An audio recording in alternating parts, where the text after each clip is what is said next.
Eu acho que todos me veem a minha apresentação e me escutam bem? Sí, señor. Ok.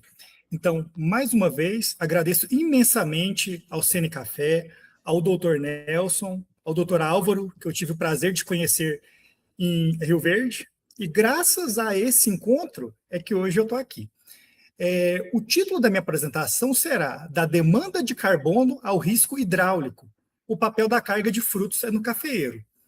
E haja vista algumas perguntas que foram feitas anteriormente, eu acho que a apresentação vai trazer alguns aspectos interessantes. Só um instante. Ok. Bem, a doutora Tatiana já me ajudou bastante, já fazendo uma pré-apresentação sobre a questão do déficit de pressão de vapor. E eu trago aqui... Ok. E eu trago aqui uma publicação que tem tido muitas citações nos últimos anos, é um artigo de 2022, se eu não me engano, que ele cita justamente o papel do déficit de pressão de vapor nessa limitação da produtividade no cafeeiro. E ele, inclusive, ele cita um limite, a partir do qual o 0,82 kPa, um limite a partir do qual a produtividade do café iria cair mais drasticamente. Não vou entrar em detalhes no que é o déficit de pressão de vapor, a doutora Tatiana já explicou muito bem, né? Só para relembrar, basicamente, o déficit de pressão de vapor ele é uma variável que integra temperatura e umidade relativa. Então, quanto mais quente o ar e mais seco, maior é o déficit de pressão de vapor.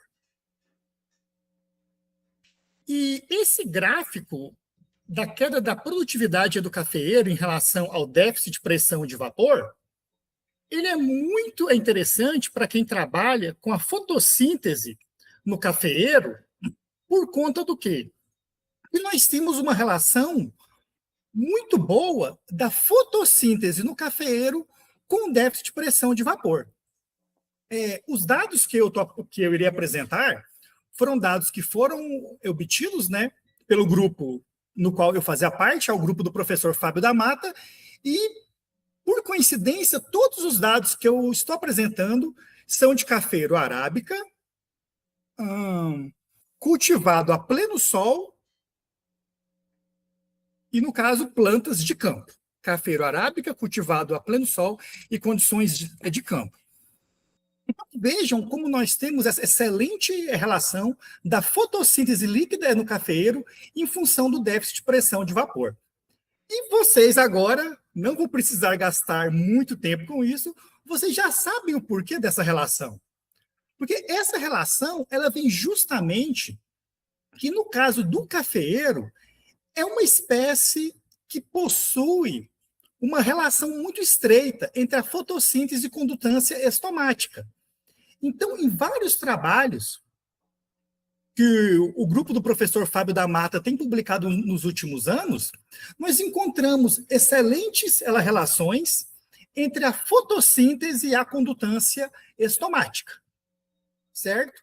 E eu gostei dessa figura que se encontra à direita, que vocês verão que, além do déficit de pressão de vapor, nós também teremos um papel da frutificação influenciando a condutância estomática no cafeeiro. E esses marcadores, me lembram os marcadores de velocidade nos veículos, vocês vão entender o porquê dessa palavra, de zona segura ou uma zona mais perigosa. Um pouco mais à frente da palestra vai ficar mais claro. Então, essa relação da fotossíntese e do DPV no café passa justamente pelo papel do déficit de pressão de vapor como modulador da abertura estomática. Aqui nós temos a equação de Fick, na qual ela coloca a transpiração como função da condutância estomática e do déficit de pressão de vapor.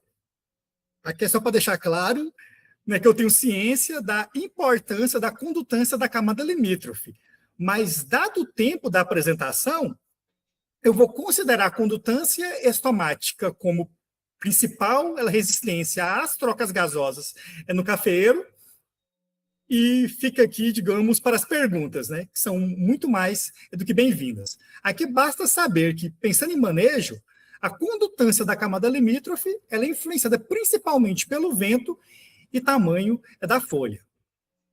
Mas então, já foi ela explicado, mas aqui é um exemplo.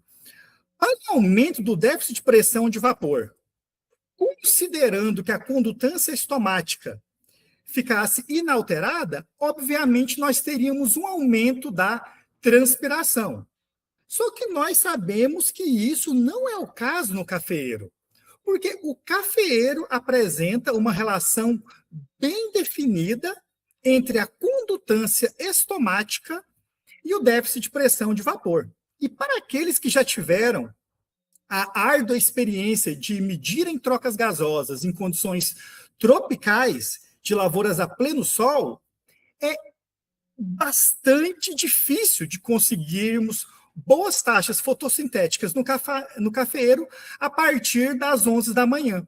Por quê? Porque o déficit de pressão de vapor já alcança valores, né, muito elevados, o que faz com que as taxas fotossintéticas sejam drasticamente reduzidas.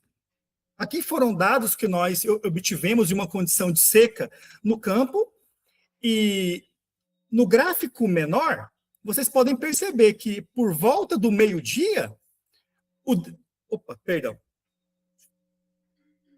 DPV o DPV já alcança valores entre 2 e 3 kPa, o que, pela relação da condutância com o déficit de pressão de vapor, já são suficientes para reduzirem drasticamente a condutância estomática no cafeeiro e também as taxas fotossintéticas.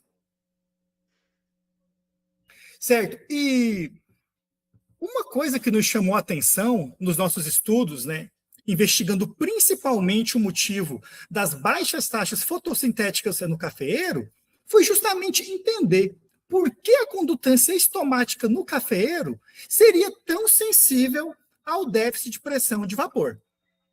E foi o objetivo da minha dissertação de mestrado, mas sem entrar em muitos detalhes, nós, em algum momento, voltamos nossos olhos para o sistema hidráulico do cafeeiro e partimos principalmente do componente estrutural, que seria a densidade de venação. A densidade de venação compreende a rede de nervuras que é responsáveis pelo fornecimento de água. E foi encontrado que, de fato, a densidade de venação no cafeeiro ela é baixa, em comparação com outras espécies. Nós encontramos um valor de 5,5 para cafeeiros a pleno sol. Para cafeeiros à sombra, esse valor é um pouco menor. Então, qual foi a nossa conclusão? Que o cafeeiro ele já possui uma densidade de venação reduzida em comparação com outras espécies, que podem alcançar valores de 15 a 20, para vocês terem uma ideia. Então, essa limitação estrutural ao transporte de água concorre para que a condutância hidráulica foliar, tema que já foi abordado pela doutora Fernanda, que a eficiência hidráulica de transporte de água nas folhas também seja menor. Aí, consequentemente, se a eficiência de reposição de água é baixa, o cafeeiro não consegue manter os seus estômatos abertos em uma condição de alto déficit de pressão de vapor, que justamente induziria a uma maior perda de água. Então, para o caso do cafeeiro especificamente, quando nós aumentamos o déficit de pressão de vapor, a condutância estomática baixa. Mas o que acontece com a taxa transpiratória? Nós não podemos definir em um primeiro momento, porque o que acontecerá depende justamente da magnitude da sensibilidade estomática. Então, a depender dessa sensibilidade, a transpiração pode até aumentar, ela pode se manter igual ou mesmo ela pode diminuir. Adianto para vocês que na experiência que nós temos com cafeiro arábica, a transpiração diminui. Mas quando nós consideramos o cafeiro canéfora, que possui uma capacidade hidráulica maior, a transpiração poderia ser aumentar. E também é uma espécie que me parece que tem uma amplitude de sensibilidade estomática maior do que o cafeiro arábica também. Então, uma pergunta: por que a transpiração tem que ser regulada no cafeeiro? Então, para nós entendermos isso a fundo, a gente tem que passar pelo modo de transporte de água, né, nas plantas. Porque nós sabemos que quando as plantas transportam água, elas o fazem sob pressão negativa. Então, vendo essa fórmula, fica fácil de nós entendermos que com o aumento da transpiração para uma mesma eficiência hidráulica, mais negativo será o potencial hídrico. Então, qual que é o preço que uma planta paga ao aumentar a sua taxa transpiratória? Automaticamente, ela coloca o xilema sob maior tensão ou sob uma pressão negativa menor. Só que isso é um problema. Por quê? Em um sistema que transporta água sob pressão negativa, ao passo que nós aumentamos a intensidade de um estresse por seca, por exemplo, ou seja, quando o potencial hídrico vai ficando menor, mais negativo, em algum momento o que nós teremos? A ocorrência de cavitação, a quebra da coluna d'água e, posteriormente, os eventos de embolismo. Então, hoje, a pergunta é: por que a transpiração tem que ser regulada? Justamente para que ocorra a proteção do sistema vascular. Então, a sequência hoje mais é aceita para a relação entre condutância estomática e a perda de condutância hidráulica é que, uma vez, né, que nós só começamos a encontrar queda na eficiência hidráulica, queda esta que ocorre por conta da cavitação, isso só ocorre depois que nós temos a maior parte do fechamento estomático. Ou seja, os estômatos funcionam como válvulas protetoras do sistema vascular, que justamente alcançam seu maior grau de abertura para evitar que a tensão chegue em níveis catastróficos. Para nós darmos um caráter mais quantitativo para essas informações, nós temos que saber qual que é a vulnerabilidade hidráulica do cafeeiro. E, no caso, a Fernanda já abordou o assunto também, nós quantificamos qual seria o potencial hídrico necessário para que ocorra 50% de perda de condutância hidráulica no xilema, que é o parâmetro de nome P50. Ele é obtido a partir de curvas de vulnerabilidade. Isso é feito em laboratório. Então, nós encontramos para o café que o P50 foi equivalente a menos 2,15 megapascal. E reparem nesse gráfico que, nas plantas que nós avaliamos no campo, foi um ano bem atípico, de seca severa, e a partir das 8 horas e até o meio-dia, as medições de potencial hídrico que foram feitas na época da seca, elas já foram suficientes para colocarem as folhas de café, digamos, no ponto de falha hidráulica. E justamente nós atribuímos a isso o fato da intensa desfolha que foi observada durante a seca.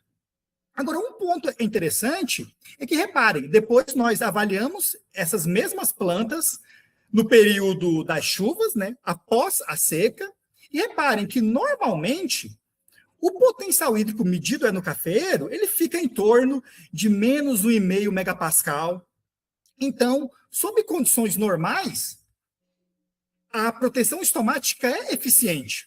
O cafeeiro não é sujeito a condições de embolismo, condições propícias ao embolismo. Porém, a margem de segurança hidráulica, o quanto que os potenciais hídricos se aproximam desse limiar hidráulico, eles são curtos. nós dizemos que o café opera, quando muito, com 1 megapascal de margem de segurança hidráulica. Em alguns casos, essa margem de segurança hidráulica, a diferença dos potenciais hídricos mais negativos para o 2,15 megapascal é pequena, ok? Agora veja um fator interessante, onde eu retorno àquela figura. Dentre os fatores moduladores da condutância elastomática, nós temos que, ao passo que o déficit de pressão de vapor ele promove o fechamento elastomático, uma maior presença de frutos nas plantas, e isso é uma realidade nos cafezais conduzidos a pleno sol, já que a própria luz leva ao estímulo do maior desenvolvimento floral. Nós temos que, em trabalhos encontrados pelo grupo do professor Fábio, né? Esse trabalho é de 2008, o qual eu estou mostrando os gráficos. Em 2008, nós encontramos que, ao manipular a razão de frutos artificialmente, o tratamento que eu destaco é o tratamento 4, no qual nós mantivemos 100% dos frutos e desfolhamos a folha em 50%. Pensem que para cada par de folhas, uma folha foi retirada. E o que foi observado com esse experimento? Que plantas com maior carga de frutos apresentam maior condutância estomática e maior taxa fotossintética. Então, ou seja, é o efeito do dreno, um efeito do dreno sobre as taxas fotossintéticas, o que é algo bem relatado, mas no cafeeiro nós associamos que o efeito do dreno ocorre principalmente sobre as taxas, sobre a condutância estomática, que por sua vez permite as maiores trocas gasosas. Então, qual é a página que nós estamos agora? O DPV promove uma maior transpiração, déficit hídrico vai diminuir o potencial hídrico do solo, e nós temos os frutos que estariam promovendo uma maior abertura estomática.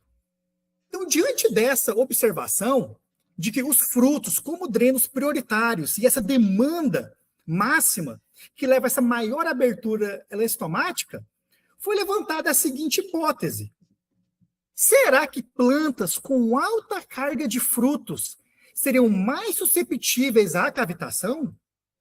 Será que, uma vez que essa GS ela é estimulada, imagine em uma condição em que os potenciais hídricos já estão negativos, será que realmente nós teríamos essa condutância estomática alcançando, digamos, esse limite perigoso para a hidráulica do cafeeiro? Então, para lidar com essa hipótese, nós fizemos o seguinte experimento. E claro que isso ia muito ao encontro do interesse dos produtores, que é justamente por conta da alta taxa de mortalidade de ramos, que é evento que ocorre muito lá no Brasil, especialmente em anos de alta carga nas plantas.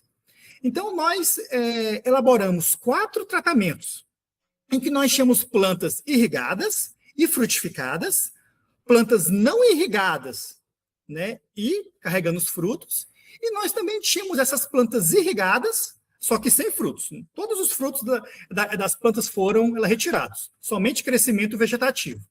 E nós tínhamos as plantas não irrigadas e não frutificadas. Aqui só uma figura, né, deixando um exemplo do que seria essa seca de ponteiro, né? Alguns também chamam de morte descendente, né, porque começa pelos ponteiros e vai descendo. Então, o nosso dado mais interessante que foi encontrado foi justamente um dado de mortalidade de ramos, porque a irrigação isoladamente mitigou de forma drástica a mortalidade dos ramos em plantas com alta carga de frutos. Nas plantas irrigadas e frutificadas, foi encontrado apenas 10% de mortalidade.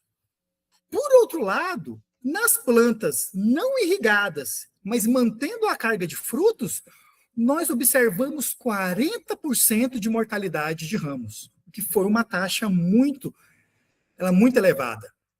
E para fins de curiosidade, nós praticamente não foi observada a morte de ramos nos tratamentos que não possuíam frutos, né? Ocorreu apenas a eventual, se eu não me engano, menor do que 5%. E qual foi um outro dado muito interessante que nós encontramos? Que a presença de frutos nos ramos diminuiu o grau de proteção estomática ao DPV. Por quê? Nós tínhamos essas folhas, elas estavam em uma condição de baixo déficit de pressão de vapor, conseguimos isso medindo trocas gasosas com IRGA, e nós aumentamos o déficit de pressão de vapor ali na câmara. E nas plantas não frutificadas, a queda na condutância elastomática foi até de 65%. Porém, nas plantas nos ramos que possuíam frutos, essa queda foi menor. Ou seja, os estômatos resistiram ao fechamento por conta do estímulo provocado pelos frutos. O nosso dado curioso, uma vez que nós tínhamos esse valor de menos 2,15 megapascal como limiar, será que o potencial hídrico alcançou valores o suficientes para causar embolismo? E reparem que não. Nós não medimos a vulnerabilidade hidráulica nesse experimento, mas nós temos bons motivos para acreditar que, dado que também eram cafeiros arábicas, que não seria tão diferente daquele menos 2,15. Porque, em geral, o ponto de perda de turgor ele é correlacionado com a vulnerabilidade hidráulica. Então, como nós não havíamos encontrado nesse estudo diferenças do potencial no ponto de perda de turgor para o nosso outro estudo, bem, pensamos, se eles apresentam o mesmo ponto de perda de turgor, nós acreditamos que o potencial hídrico na vulnerabilidade hidráulica será semelhante.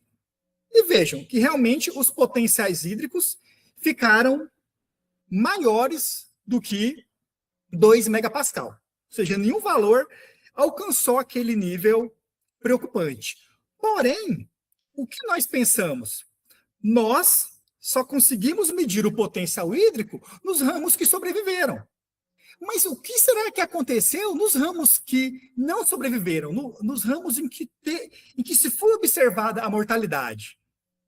Então, nós lançamos a seguinte hipótese, de que talvez nos ramos que sofreram mortalidade, isso justamente aconteceu porque o potencial hídrico ficou tão negativo nesses ramos que talvez nestes ramos em especial o potencial hídrico alcançou valores negativos o suficiente para levar à falha hidráulica.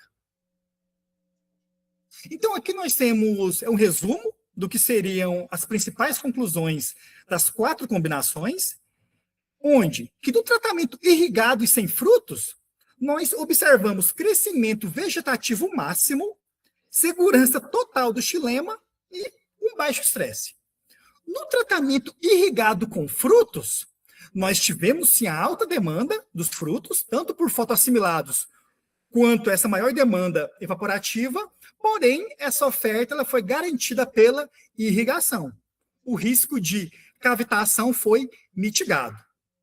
Agora, no tratamento, o tratamento com seca e sem frutos, nós tivemos a baixa oferta hídrica, a planta se defende fechando os estômatos precocemente.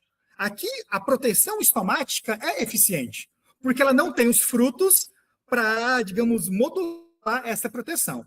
E o nosso tratamento mais complicado foi o seca com alta carga de frutos, que foi a zona de perigo. Nós já tínhamos que o solo já possuía uma baixa oferta hídrica, os frutos forçam a abertura estomática e acreditamos que uma tensão extrema no xilema levou à falha e à mortalidade.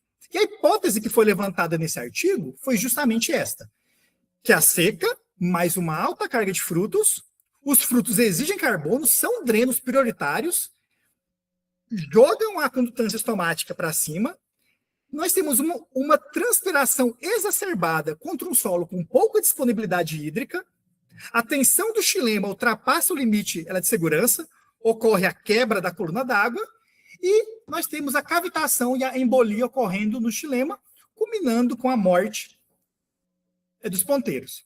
Então, esse trabalho nosso, né, e é um dos trabalhos que eu mais fico encantado dentre os vários que o professor Fábio ela conduziu, é como ele traz implicações diretas para o campo. Por quê? Talvez até algum tempo atrás, a preocupação com a bienalidade do cafeeiro, ela passava justamente pela questão de nutrição e talvez manutenção de um estoque de carboidratos. Então, claro que esses fatores são importantes, mas esse estudo ele coloca um outro fator, né, e dá uma base mecanística para isso, que é justamente o papel da falha, um possível papel da falha hidráulica, levando a essa mortalidade de ramos também. E nesse ponto, a irrigação ela pode se tornar estratégica. Porque se nós encontramos limiares de déficit de pressão de vapor, nós podemos justamente tentar irrigar para prevenir que esses fatores sejam alcançados. Isso culminaria uma maior sustentabilidade da lavoura. Porque salvando a estrutura dos ramos, preservando o aspecto vegetativo, algo que, por exemplo, poderia ser mitigado é justamente a bienalidade. Então, né, como mensagem, prevenir a mortalidade dos ramos é proteger a fundação da próxima safra. Então, aqui tem as referências dos trabalhos que foram citados. Aqui tem uma foto, né, de um grupo que eu sempre vou levar no coração, que foi o grupo do professor Fábio, né, no qual eu trabalhei por cerca de 20 anos, né, e felizmente, né, ainda mantemos um excelente contato. E era isso. Muito obrigado e espero que surjam perguntas, né, porque as perguntas mostram o interesse.